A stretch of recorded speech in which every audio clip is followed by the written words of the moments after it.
हर हर गंगे जय माँ गंगे। गंगा गंगेतयोर्ब्रूय योजनानां सतेरपि मुच्यते सर्वपापेभ्यो विष्णुलोके स्वगच्छति विष्णुलोके स्वगच्छति विष्णुलोके स्वगच्छति। आप सभी का कल्याण हो, मंगलमय हो, आप आनंदित रहें, प्रसन्न रहें। गुरु गोविंद दो खड़े काको लाहत गोपाय, बलहारी गुरु आपने गोविंद योग बटाए। गुरु वह है जो आपका जीवन अंधकार से प्रकाशमय कर दे, वही गुरु। और गुरु का ऋण हम नहीं चुका सकते हैं, लेकिन ऐसे ही इसी प्रकार 3 शिष्य हुए हैं महाराज, जो विद्या अध्ययन किए, पूर्ण किए। अब उनके मन में आया कि गुरु की हम दक्षिणा दे, गुरु ऋण से हम उऋण हो जाएं, गुरु के ऋण से हम उऋण हो जाएं, ऐसा उनके मन में आया। तो उन्होंने गुरु से निवेदन किया, प्रार्थना किया, हाँ कि गुरुदेव हम आपका ऋण चुकाना चाहते हैं, हम आपको कुछ गुरु दक्षिणा देना चाहते हैं। गुरु ने कहा ठीक है बेटा, अगर आप देना ही चाहते हैं तो ऐसा कीजिए कि 1 बोरी सूखे पत्ते ला दीजिए। तीनों के तीनों शिष्य मुस्कुराने लगे महाराज, हंसने लगे और मन ही मन सोचने लगे कि गुरुजी ने मांगा तो मांगा, ये क्या मांग लिया, इतनी छोटी सी चीज। और गुरुदेव का आशीर्वाद प्राप्त करके वह शीघ्र जंगल में गए महाराज। जंगल में जाते जाते जाते जाते कुछ दूर उनको एक मुट्ठी सूखे पत्ते मिले, उन्होंने उस बोरी में भर लिए। अब जाते जाते उनको कहीं कुछ नहीं मिला महाराज, लेकिन उसी समय एक गरीब व्यक्ति एक सूखे पत्ते को लेकर के आ रहा था महाराज। अब उन शिष्यों ने उस व्यक्ति से पूछा कि आप मुझे यह सूखे पत्ते दे सकते हैं, हमें इनकी अति आवश्यकता है। तो उस व्यक्ति ने कहा कि आपको अति आवश्यक है, लेकिन मेरी तो ये जरूरत है, क्योंकि शाम को जो मेरा भोजन बनना है, मेरे परिवार का भोजन बनना है, वो इसी से मेरा भोजन चलता है महाराज।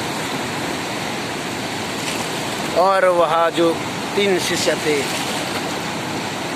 थोड़ा निराश हुए, लेकिन उस व्यक्ति ने कहा कि आप चिंता मत करें, कुछ ही दूर एक कारोबारी रहता है जो सूखे पत्तों का पत्तल इत्यादि बनाता है, हो सकता है कि वह आपकी मदद कर दे, आप उसके पास जाइए। तीन जो शिष्य थे वह चलते गए और उस कारोबारी के पास पहुंचे जहां वो सूखे पत्ते रखे हुए थे, ढेर के ढेर रखे हुए थे। उन्होंने निवेदन किया कि हमें यह सूखे पत्ते चाहिए और हमें इनकी अति आवश्यकता है। तो कारोबारी ने कहा, देखिए भैया 50 तो मजदूर मेरे पास है, उनका घर का भोजन, मेरे घर का भोजन, मेरे परमात्मा का, इससे ही चलता है। अगर मैं इनसे एक बोरी, एक मुट्ठी भी आपको अगर सूखे पत्ते दे दूं तो कल का व्यापार हमारा ठप हो जाएगा। इसीलिए हम क्षमा चाहते हैं, हम इनमें से एक मुट्ठी भर भी पत्तल नहीं आपको दे सकते। वह तीनों की तीनों शिष्य नाराज, परेशान, हताश हो गए। लेकिन वहां पर उस व्यापारी ने कहा, आप चिंता मत कीजिए, कुछ गांव दूर एक बूढ़ी महिला रहती है, वह पत्तों को इकट्ठा करके कुछ दवाइयाँ इत्यादि बनाती है। हो सकता है कि उससे आपको यह सूखे पत्ते मिल जाए महाराज। वह हताश थके हुए 1 गांव पार किया, 2 गांव पार किया, 3, 4, 5, 6, 7, 8, 9, 10 और 11वां गांव उस बुढ़िया मैया का था।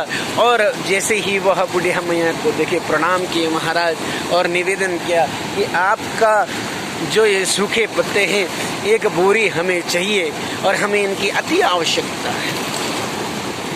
उस बूढ़ी माँ ने कहा कि बेटा देने को तो मैं दे देती, लेकिन यहाँ जितने भी जहाँ गांव से आप लोग आए हैं वहाँ गांव में जो भी बीमारियां होती हैं, जो भी समस्याएं होती हैं, उसको दूर करने के लिए मैं दूर दूर जंगलों में जा कर के इन जड़ी बूटियों को इकट्ठा करती हूँ, इन पत्तों को इकट्ठा करती हूँ। अगर इनसे हमने एक भी पत्ता आपको दिया तो हो सकता है कि उसकी आवश्यकता पड़े और वह उपलब्ध ना हो, एक जीवन जा सकता है। तो मैं क्षमा चाहूँगी आपसे कि आपको मैं यहाँ से 1 पत्ता भी नहीं दे सकती। अब तो पूर्ण रूप से हताश हो गए महाराज, निराश हो गए। और जब व्यक्ति निराश हो जाता है ना, हताश हो जाता है, तो उसके पास मात्र एक ही मार्ग होता है, क्या? गुरु का मार्ग, बस भगवान का मार्ग यही होता है। और तीनों शिष्य गए और गुरुदेव के श्री चरणों में लौट गए महाराज। अनन्य भाव से अश्रु बहने लगे। हे परमात्मा, हम आपकी ऋण, आपकी गुरु दक्षिणा नहीं ला पाए, हम आपसे क्षमा मांगते हैं। तो गुरुदेव ने कहा कोई बात नहीं बेटा, यहाँ तो आपकी परीक्षा थी कि आप कितना पास हुए कितना फेल, और आप हमारा ऋण देना चाहते थे। इस पृथ्वी में ऐसा कोई नहीं जो कि गुरुदेव का ऋण दे सके महाराज, कोई भी नहीं। क्योंकि गुरुर ब्रह्मा गुरुर विष्णु गुरुर्देव महेश्वरा गुरुर साक्षात परम ब्रह्म तस्मै श्री गुरुवे नमः। बोलो सतगुरुदेव भगवान की जय। हर हर गंगे, जय माँ गंगे।